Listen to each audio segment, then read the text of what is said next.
स्वस्ति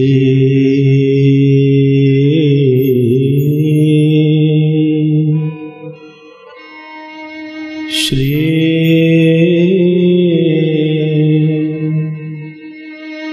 गणेशाय नमः। स्वस्ति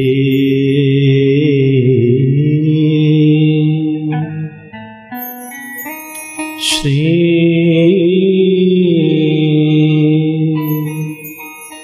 गुरुचरणकमलेभ्यो नमः।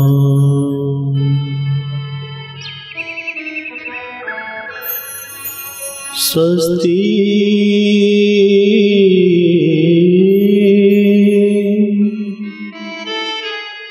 श्री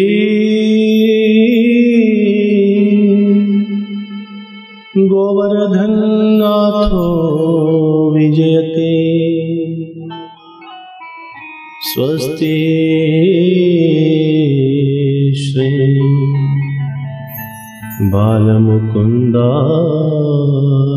नमः।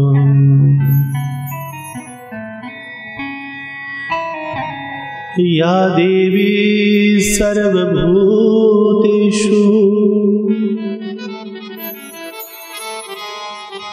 विद्यारूपेण संस्थिता।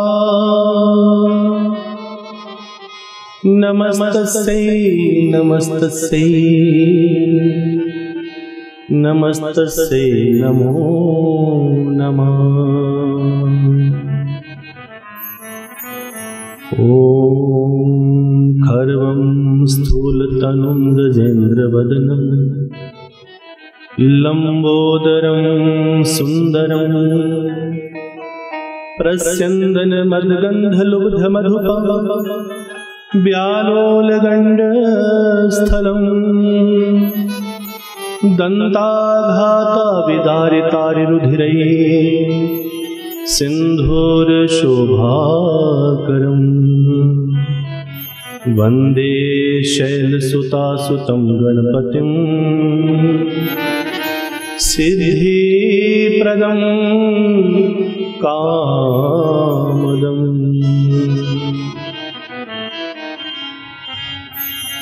ॐ सच्चिदानन्द स्वरूपाय विश्वोत्पत्त्यादिहेतवे तापत्रय विनाशाय श्रीकृष्णाय वयं नुमः।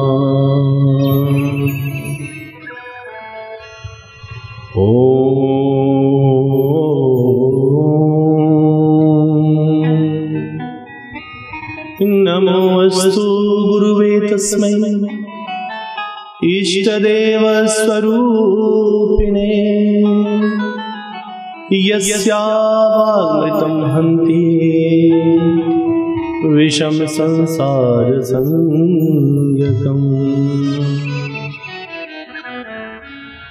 जितने तारे गगन में, जितने तारे गगन में उतने शत्रु हुए। जिस पे कृपा गुरुवर की बाल बांका न हुए।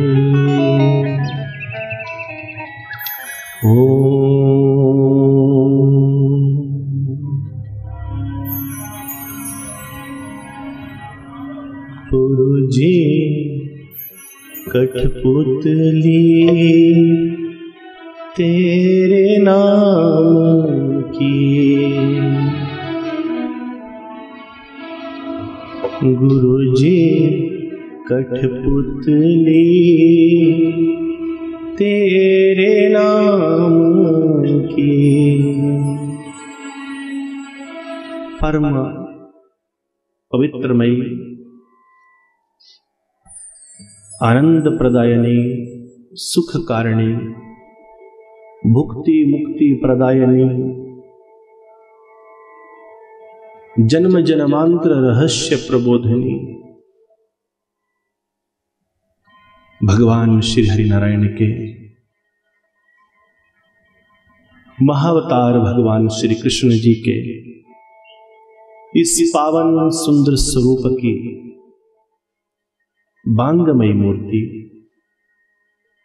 श्रीमद् भागवत महापुराण जी के पावन चरणारविंद की ये पावन शीतल शीतल छांव, जिसमें बैठकर हम सभी उनकी अगाध इन कथाओं का, इन गाथाओं का रसास्वादन कर रहे हैं। और पिछले 5 दिनों में जितना प्रेम आपके इस क्षेत्र का, इस गांव का, इस भूमि का हमें प्राप्त हुआ है, इसके लिए हम अपने आप को परम सौभाग्यशाली अनुभव कर रहे हैं। आज के इस पवित्र कथा प्रवाह में, छठे दिन की कथा में भगवान श्री कृष्ण की अनंत लीलाओं के उस प्रेम सागर में डूब जाने के लिए उपस्थित आप समस्त कृष्ण प्रेमी, गुरु प्रेमी, भगवत प्रेमी, जो उस परम सागर में डुबकी लगाने के लिए विराजमान हुए हैं और इस रसामृत का पान करना चाहते हैं, वो समस्त बुजुर्ग, माताएं, बहनें, भाई जो पिछले 6 दिनों से इसका भरपूर आनंद ले रहे हैं, उन सभी को भी और जो आज आए हैं उनको भी, समस्त आचार्य वृंद, संगीतज्ञ और दृश्य एवं अदृश्य रूप से इस पावन सत्संग का रसास्वादन करने के लिए उपस्थित जीवात्माएं, मैं आप सभी के श्री चरणों में इस पवित्र व्यासपीठ से बारंबार प्रणाम करता हूं। हे प्रभु, आपकी इस तिरछी चितवन को देखने के लिए, आपकी नजरों की उस एक लहर को देखने के लिए, जहां गोपिकाएं अपना सब कुछ छोड़कर भाग जाती थी,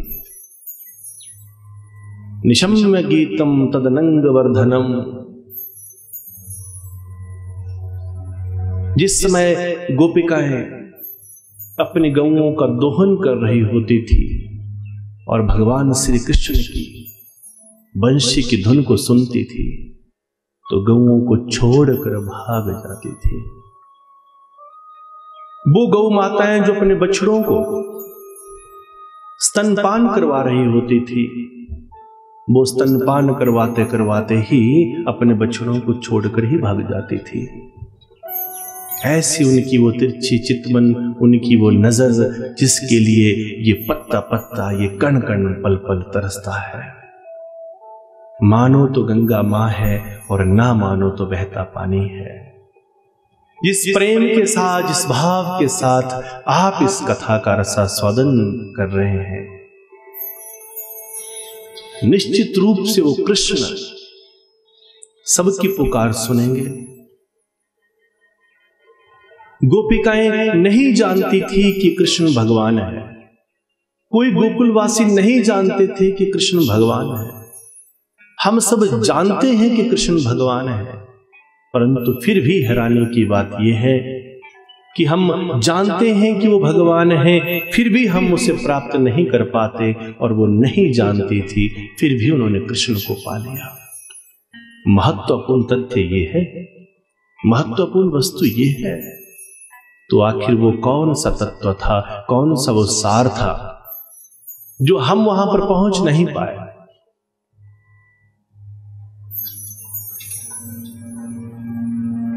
परम अगाध कथा, परमात्मा के नाम की अगाध कथा और ये पवित्र भगवत प्रसंग,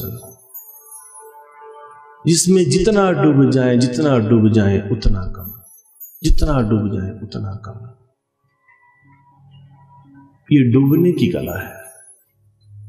एक भगीरथी गंगा है, एक ये पावन ज्ञान गंगा है। भगीरथी गंगा जो हरिद्वार में प्रवाहित होती हैं, उसमें किनारे किनारे पर नहाने के लिए कहते हैं, अगर बीच में ज्यादा गहराई में जाओगे तो मृत्यु का भय रहता है। और इस ज्ञान गंगा में तो ये कहा है कि आप जितना गहराई में जाओगे उतना आनंद है, और जितना किनारे पर रहोगे बिल्कुल भी आनंद नहीं। इसमें तो जितना डूब जाओ, जितना अंदर जा पाओ, जितना अंदर जा पाओ।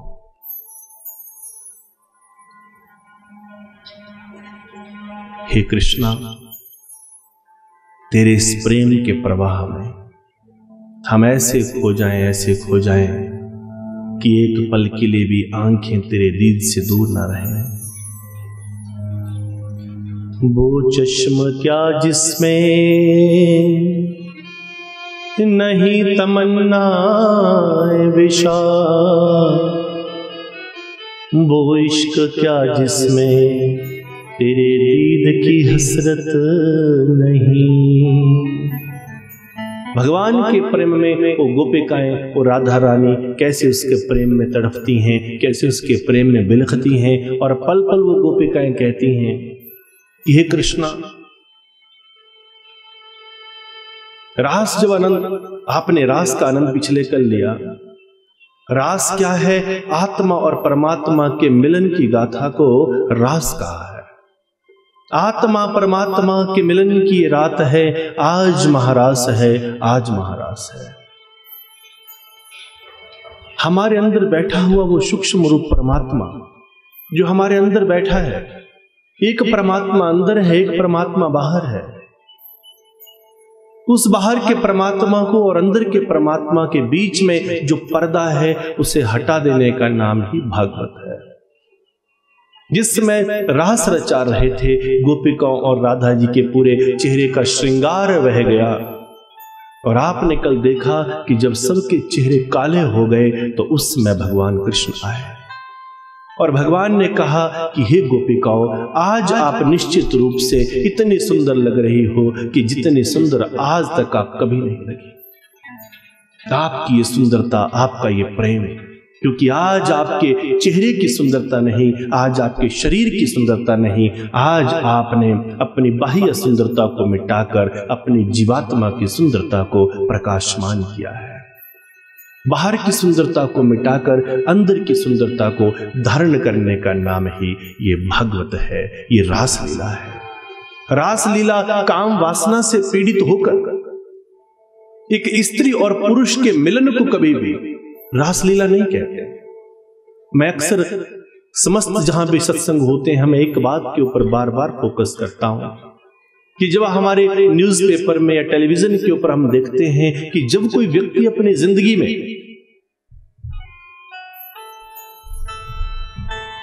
कोई भी गंदा कार्य करता है, कोई अश्लील कार्य करता है, तो लिखा जाता है देखिए इस व्यक्ति की रासलीला, क्योंकि उन लोगों को ये पता ही नहीं चला कि रासलीला है क्या। रासलीला एक स्त्री और पुरुष के मिलन को नहीं कहते। रासलीला तो कामदेव के पांचों बाणों को ध्वस्त करके उसे हराकर काम वासना से मुक्त होकर उस कामपति परमात्मा को पाने की विद्या को रासलीला कहते हैं। आत्मा परमात्मा के मिलन की रात है, आज महारास है, आज महारास है। बड़ी पवित्र वेला है।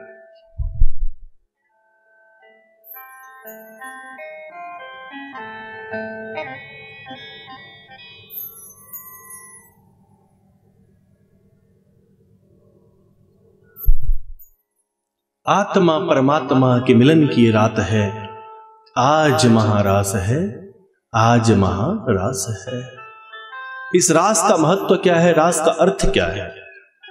जिस समय समस्त गोपिकाओं के संग एक एक कृष्ण नाच रहे थे, एक एक कृष्ण हर गोपी के संग थे, हर गोपी को लग रहा था कृष्ण मेरे संग नाच रहे हैं, मेरे संग नाच रहे हैं, मेरे संग नाच रहे हैं।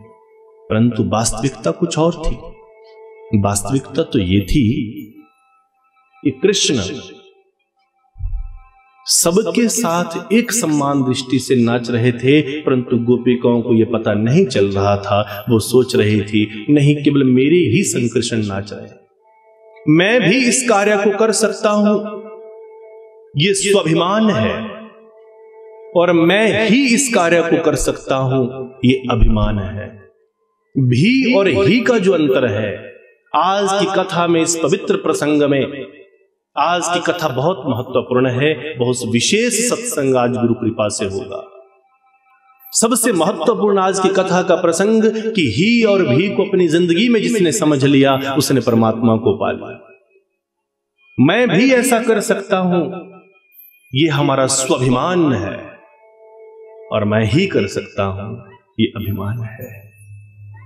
तो आइए इस रास में प्रवेश करते हैं। सभी भगतजन अपने अपने स्थान पर प्रेम भाव से बैठे रहेंगे, बड़े शांत होकर बैठेंगे।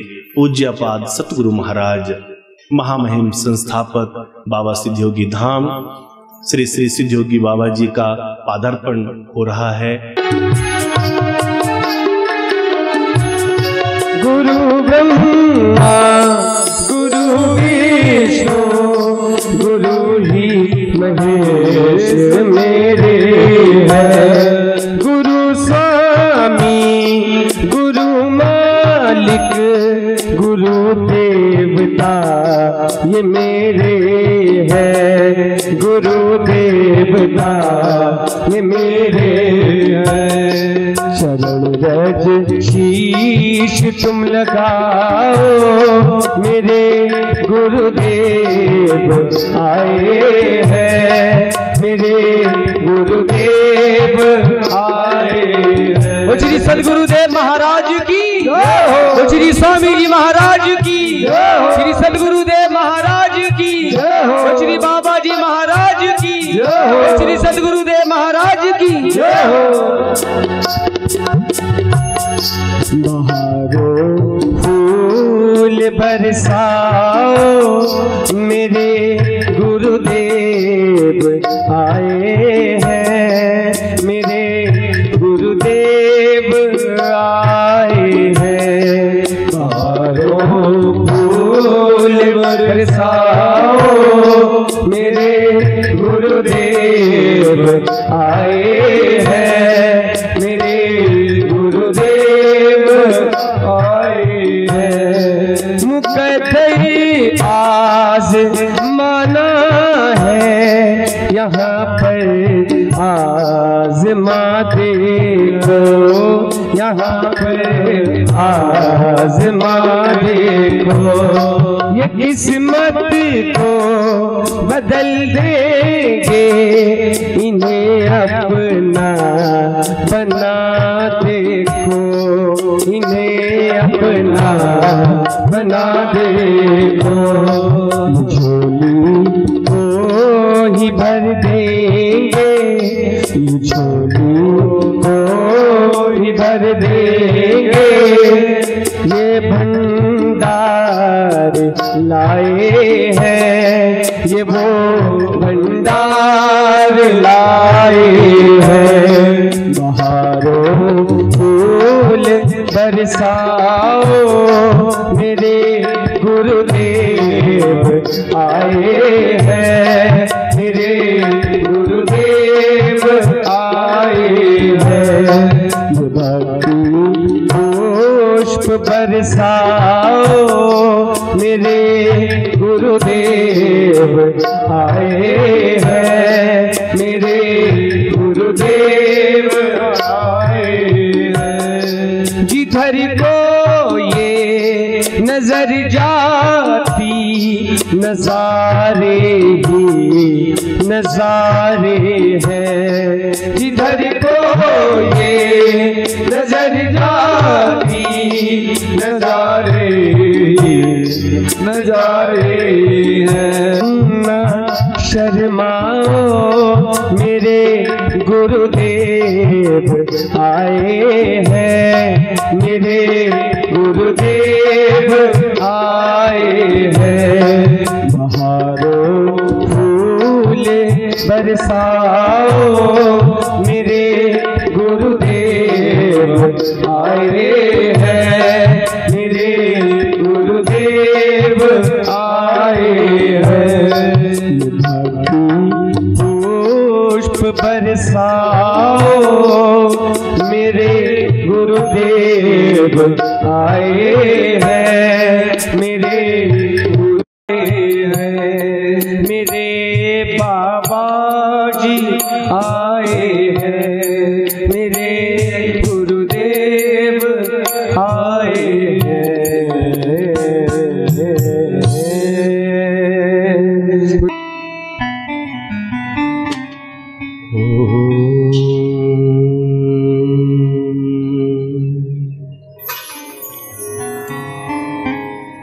अज्ञानतिमिरान्धस्य ज्ञानाञ्जनशलाकया चक्षुर्मीलितं येन तस्मै श्रीगुरुवे नमः। नमोऽस्तु गुरुवे तस्मै इष्टदेव स्वरूपिणे यस्यावामृतं हन्ति विषं संसार संज्ञकम्। ॐ ध्यानमूलं गुरुर्मूर्ति, पूजामूलं गुरुर्पदम्, मंत्रमूलं गुरुर्वाक्यं, मोक्षमूलं गुरुर्कृपा।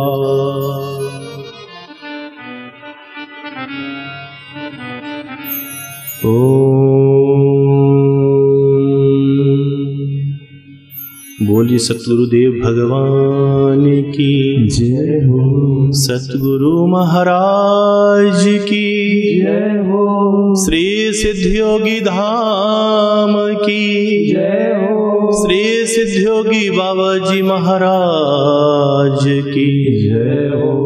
बोलिए कृष्ण कन्हैया लाल की जय हो, भागवत भगवान की जय हो।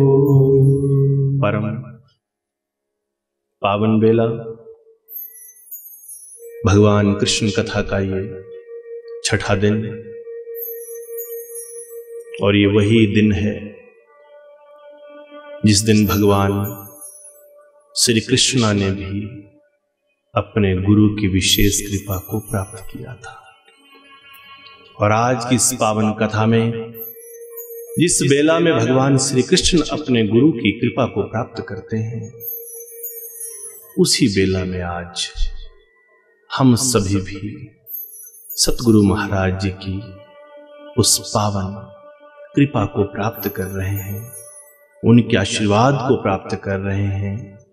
हे गुरुदेव, आपकी कृपा और आपकी यहां पर उपस्थिति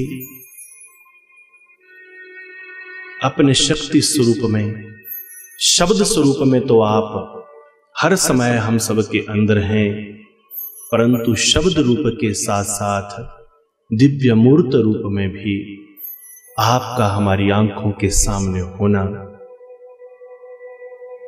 ये उसी प्रकार महत्वपूर्ण है जिस प्रकार किसी शायर ने बहुत खूब फिल्माया है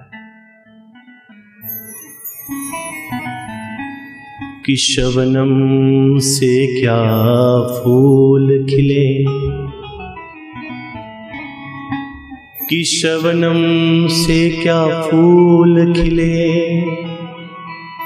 जब तक मुलाकात न हो।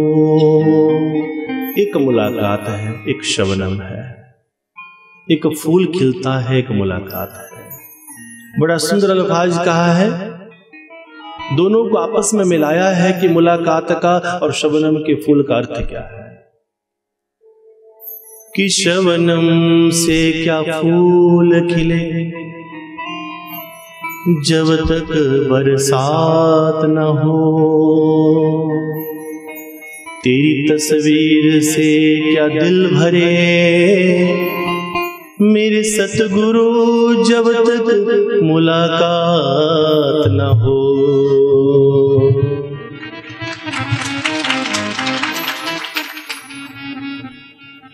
तुम्हें याद करते करते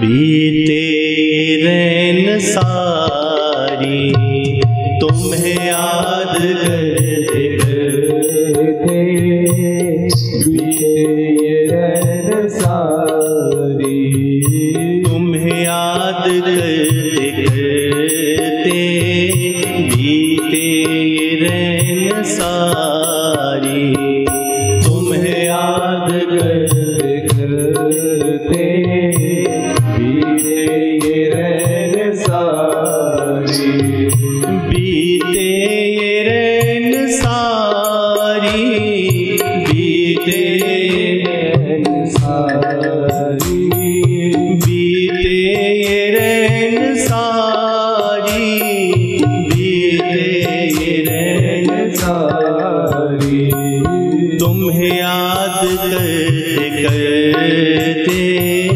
बीते रैन सारी, तुम्हें याद करते करते बीते रैन सारी। बड़े प्रेम के साथ दोनों हाथों से तालियों की विधि सेवा और सतगुरु का दीदार करते हुए, सतगुरु दर्शन करते हुए, हरि बोल हरि बोल।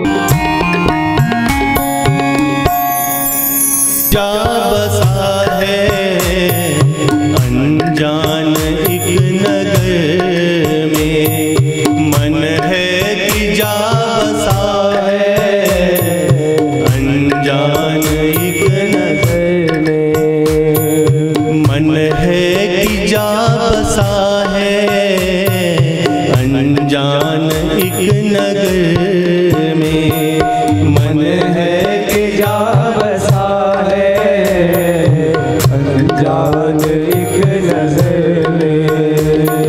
कुछ खोजता है पागल खोई हुई डगर में, कुछ खोजता है पागल खोई हुई डगर में, खोई हुई डगर में। इतने बड़े महल में, इतने बड़े महल में घबराऊं मैं बेचारी, तुम्हें याद करते करते बीते रैन सारी, तुम्हें याद करते करते बीते रैन सारी। तुम ले गए हो अपने, तुम ले गए हो अपने संग नींद भी हमारी, तुम्हें याद करते करते बीते रैन सारी, तुम्हें याद करते करते बीते रैन सारी, तुम्हें याद करते करते बीते रैन सारी, बीते रैन सारी, बीते रैन सारी, बीते रैन सारी, बीते रैन सारी, तुम्हें याद करते करते बीते रैन सारी, तुम्हें याद करते करते बीते रैन सारी, तुम्हें याद करते करते बीते रैन सारी, तुम्हें याद करते करते बीते रैन सारी, तुम्हें याद करते करते बीते रैन सारी, तुम्हें याद करते करते बीते रैन सारी। तुम ले गए हो अपने संग नींद भी हमारी तुम्हें याद करते करते बीते ये रहन सारी, बीते ये रहन सारी। एक सच्चे निष्कपट अटूट प्रेम की परिभाषा, और इसी प्रेम की परिभाषा को दिखाने के लिए तो भगवान श्री कृष्ण इस दुनिया में आए। गुरु महाराज जी की विशेष कृपा और उनके विशेष आशीर्वाद द्वारा उनके परम सानिध्य में चल रहा ये सप्त दिवसीय श्रीमद् भागवत महापुराण ज्ञान महायज्ञ, जिसका आप सभी परम आनंद प्राप्त कर रहे हैं। काम वासना से युक्त होकर किसी स्त्री या पुरुष के मिलन को रास लीला नहीं कहा जाता। रास लीला तो कामदेव के पांचों बाणों को ध्वस्त करके शारीरिक मिलन दुखदाई, मानसिक मिलन सुखदाई समझकर कामदेव के पांचों बाणों को ध्वस्त करके जीवात्मा और परमात्मा के प्रेम को रास लीला कहा गया है। आत्मा परमात्मा के मिलन की ये रात है, आज महारास है, आज महारास है। प्रसंग चल रहा था, मैं भी इस काम को कर सकता हूं, ये स्वाभिमान है, और मैं ही इस काम को कर सकता हूं, ये अभिमान है। कृष्ण मेरे भी संग नाचे, ये प्रेम है, और कृष्ण केवल मेरे ही संग नाचे, ये जिद है।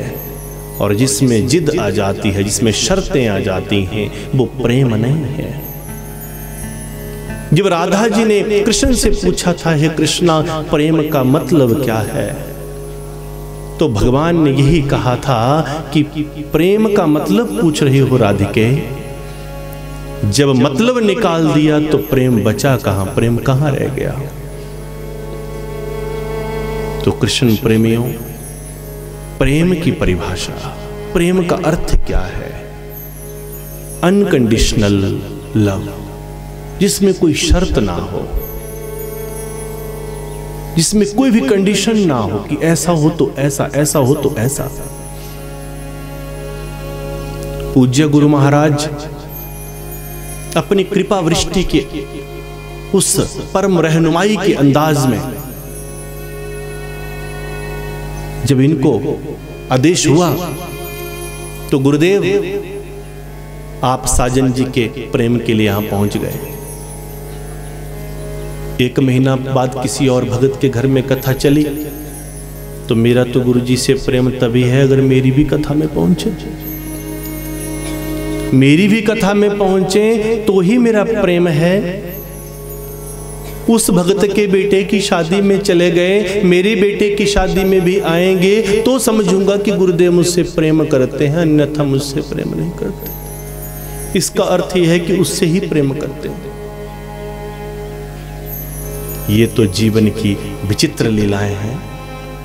प्रेम सबसे एक जैसा है, इसे तो परमात्मा की विशेष कृपा, अनुकंपा, किसी भाग्य का उदय या विशेष संयोग कहा जाता है। जब परमात्मा की कृपा, गुरु का आशीर्वाद और आपका प्रेम तीनों एक साथ मिल जाते हैं तो फिर गुरु दर्शन हो जाता है, तो गुरु दर्शन हो जाता है। परंतु प्रेम अनकंडीशनल होना चाहिए, उसमें कोई शर्त नहीं होनी चाहिए। ऐसा हो तो ऐसा, ऐसा हो तो ऐसा। कृष्णा मेरे ही संग नाचे, ये एक शर्त है, और कृष्णा मेरे भी संग नाचे ये प्रेम है। उनकी उस जिद को हटाने के लिए ही कान्हा जी ने कैसी लीला की थी कि सभी के चेहरे काले हो गए। गोपिकाओं के तो हुए ही हुए, राधा जी का चेहरा भी काला हो गया। शरीर के बंधन से मुक्त करके आत्मा और परमात्मा के मिलन की इस गाथा को कृष्ण ने दिखाया और हर गोपी के संग कृष्ण नाचने लगे। परंतु गोपिकाओं को यह लग रहा था कि कृष्ण केवल मेरे ही संग नाच रहे हैं, इसलिए भगवान राधा जी को संग लेकर वहां से पलायन कर गए। थोड़ा आगे चले राधा जी को लगने लगा कि कृष्णा तो सबको छोड़कर आए हैं, मुझसे ही प्रेम करते हैं, इसलिए मुझे अकेले संग लेकर आए हैं। तो राधा जी भी थोड़ी देर आगे चलकर बोली, हे कृष्णा कहाँ चल रहे हैं? अरे चलो राधा, थोड़ा आगे बैठेंगे, थोड़ा एकांत में बैठेंगे, कुछ प्रेम वार्ता करेंगे, आपस में बात करेंगे। तो राधा जी बोली, मेरे ही प्रेम के लिए आए हैं, सबको छोड़कर आए हैं। तो राधा जी में भी फिर शर्तें आ गई। जब प्रेम मिलता नहीं है तो हम कहते हैं प्रेम मिल जाए। गुरु दर्शन प्रभु दर्शन होता नहीं है तो हम कहते हैं मिल जाए दर्शन। और जब दर्शन हो जाए, कृपा हो जाए, फिर हम एक के ऊपर एक शर्त और रखने लगते हैं। राधा जी बोली, मैं तो आपके संग एक शर्त पर चलूंगी, मुझसे आगे नहीं चला जाता, मेरी टांगों में ना दर्द हो रही है। अरे राधा चलना, थोड़ा आगे तो चलें। नहीं, मुझसे नहीं चला जाता। अगर आप चाहते हैं कि हम आपके साथ चलें तो आप हमें अपनी पीठ के ऊपर बिठाइए, उठाकर लेकर चलिए। कन्हैया समझ गए कि अब वो समय आ गया है जब राधा जी के सुंदर श्रृंगार के माध्यम से मुझे इस दुनिया के उस रूहानियत के श्रृंगार को सजाना है और आज इस नरलीला को करते हुए सबको प्रेम का सूत्र दिखाना है। भगवान बोले, आओ राधे, मेरी पीठ पर बैठ जाओ। जैसे ही राधा जी पीछे की तरफ मुड़ी कि मैं पीठ पर बैठूं, कन्हैया वहां से लुप्त हो गया। गोपिकाएं दो चरणों के चिन्ह कृष्ण के, दो राधा के, उनका अनुसरण करती हुई चली। आगे जाकर देखा तो जहां दोनों के दिख रहे थे, फिर एक के ही दो दिखने लगे, पर यह पता ना चले कि ये कृष्ण के हैं कि राधा के। आगे आगे गोपियां ढूंढती हुई पहुंची, कहां चले गए वो दोनों? तो क्या देखा, राधा जी मूर्छित पड़ी हैं, बेहोश पड़ी हैं। और राधा जी जब बेहोश पड़ी हैं, उनके ऊपर पानी का छिड़काव किया, उनको हिलाया डुलाया, उठाया। अरे राधा तुम यहां कैसे गिर गई? राधा उठी, कहां है कृष्णा? राधा रो रही है, बिलख रही है, मुझे नहीं पता कृष्ण कहां है। मुझे तो केवल इतना ही पता है कि मैं अपने कृष्ण के संग उस पावन यमुना के तट पर, उस वंशी वट पर मैं कृष्ण के प्रेम में झूम रही थी। मैं उसकी बाहों में बाहें डालकर नाच रही थी और मैं यहां कैसे पहुंच गई मुझे नहीं पता। कहां चला गया कृष्ण? चारों तरफ देखा, कृष्ण ना मिले। और कहते हैं कि जिसको देखने की लत हो जाए, जिसको देखने की आदत हो गई हो, एक आदत बना दीजिए। दर्शन एक आदत है, उसका दीदार एक आदत है। आदत होनी चाहिए, आदत बहुत महत्वपूर्ण है। जैसे हमें आदत है कि प्रातः काल हम इतने बजे खाना खाएंगे, दोपहर को इतने बजे ये करेंगे, इतने बजे हम ऐसा करेंगे, हर चीज की आदत। वैसे ही जब तक परमात्मा के दीद की, गुरु के दीद की आदत ना बन गई, तब तक समझना कि प्रेम परिपक्व नहीं है। हर पल मुंहफेर जिधर देखूं, मुझे तू ही नजर आए, मुझे तू ही नजर आए, तू ही तू दिखे मुझे चारों तरफ। आंखें खोलूं तो तू दिखे, आंखें बंद करूं तो तू दिखे। अब ये गोपिकाएं और राधा रानी जिन्होंने कृष्ण से कहा था, कृष्णा हमें छोड़कर कभी मत जाना, और उनके प्रेम के लिए कृष्णा ने कहा था, पादम एकम न गच्छति, मैं वचन देता हूं मैं वृंदावन से एक भी कदम बाहर नहीं जाऊंगा। तो मेरे कृष्ण कहां चले गए? ये गोपिकाएं, ये राधा रानी कृष्ण के प्रेम में रो रही हैं, तड़फ रही हैं, और उस रास के उस पर आनंद में, रास के उस आनंद में भी उस परम आनंद की खोज कर रही हैं जो उनकी आंखों से दूर हो गया। आज पता चल गया कि शरीर का वो नाचना भी महत्वपूर्ण नहीं था, जितना महत्वपूर्ण जीवात्मा को उस परमात्मा के दीदार को करना था।